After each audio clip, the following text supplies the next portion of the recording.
Hello বন্ধুরা, আসসালামু আলাইকুম। চলে এসেছি মজাদার সুস্বাদু একটি গরুর মাংস রান্না করা রেসিপি আপনাদের সঙ্গে শেয়ার করব। যদি রান্নাবাড়িতে কখনো কোনো ভুল হয়ে থাকে আপনারা অবশ্যই আমাকে জানাবেন কমেন্টের মাধ্যমে। যাই হোক, রান্নাবাড়ি শুরু করে দিলাম। প্রথমে কড়াইয়ে তেল দিয়ে একে একে আমি সব মশলাগুলো দিয়ে ভালোভাবে কষিয়ে নেব। দিয়েছি পেঁয়াজ কুচি, আদা বাটা, জিরা বাটা, রসুন বাটা, ধনিয়া গুঁড়ি, তারপর হলুদ, লবণ, শুকনো মরিচ বাটা দিয়েছি অবশ্যই করে, কালারটা খুব ভালো আসবে। সব মশলা একসঙ্গে দিয়ে মশলাটা কষিয়ে তারপর আমি দিয়ে দেব গরুর মাংস। এই যা কথা বলতে বলতে ভুলে গিয়েছি, গরম মশলা এবং তেজপাতা বলি নাই। গরুর মাংসের মেন মশলা কিন্তু গরম মশলা, যেটা কিন্তু না দিলেই নয়, আর সেটাই আমি বলতে ভুলে গিয়েছি। যাই হোক, কোনো ব্যাপার না। সব মশলাগুলো একভাবে দিয়ে গরুর মাংসটা দিয়ে ভালোভাবে কষিয়ে এটা আমি প্রেসার কুকারে দিয়ে রান্না করব।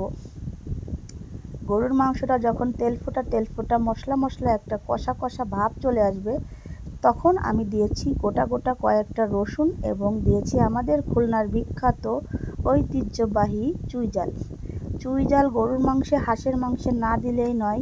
আমরা খুলনার মানুষ খুবই পছন্দ করি চুই জালটা, সেটাকে আমিও স্কিপ করলাম না, দিয়ে দিলাম গরুর মাংসের ভিতরে।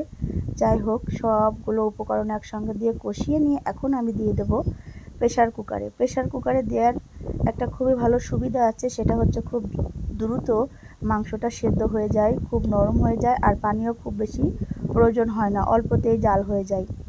যাই হোক বন্ধুরা, যেহেতু মাংসটা আমি ভালোভাবে কষিয়ে নিয়েছি, তাই আমি একসঙ্গে আলুটা দিয়ে 2-3টা মাত্র সিটি দিয়ে নামিয়ে নিব। অল্প খানিকটা পানি দিয়েছি আর সবগুলো উপকরণ একসঙ্গে দিয়ে প্রেসার কুকারের ঢাকনাটা ঢেকে আমি মাত্র 3টা সিটি দিয়ে নামিয়ে নিয়েছি। আর এই যে আমার গরুর মাংস রেডি। তো বন্ধুরা, খুবই দ্রুত যদি রান্না করতে চান তাহলে অবশ্যই আপনারা প্রেসার কুকার ব্যবহার করবেন, না হলে কিন্তু কুকার ব্যবহার করার কোনো প্রয়োজন নাই। ঢাকনাটা খুলে আমি আপনাদের দেখিয়ে দিই কত সুন্দর একটি কালার চলে এসেছে, আর খেতেও কিন্তু খুবই স্বাদ ছিল।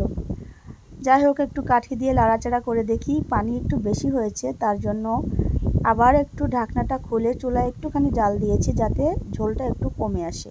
এত খানিকটা ঝোল খুবই ভালো লাগবে না, কম বেশি সবাই ঝোল কম পছন্দ করে, আর গরুর মাংস তো ভোনাই ভালো লাগে, তাই আমি আরেকটু জাল দিয়ে নামিয়ে নিয়েছি। তো বন্ধুরা, আপনারা সবাই এইভাবে খুবই দ্রুত গরুর মাংস রান্না করতে চাইলে অবশ্যই প্রেসার কুকারে ভালোভাবে রান্না করে খেয়ে নেবেন। আর যদি কখনো কোথাও আমার ভুল হয়ে থাকে আপনারা অবশ্যই আমাকে জানাবেন, আমার চ্যানেলটাকে সাবস্ক্রাইব করে দেবেন। আল্লাহ হাফেজ।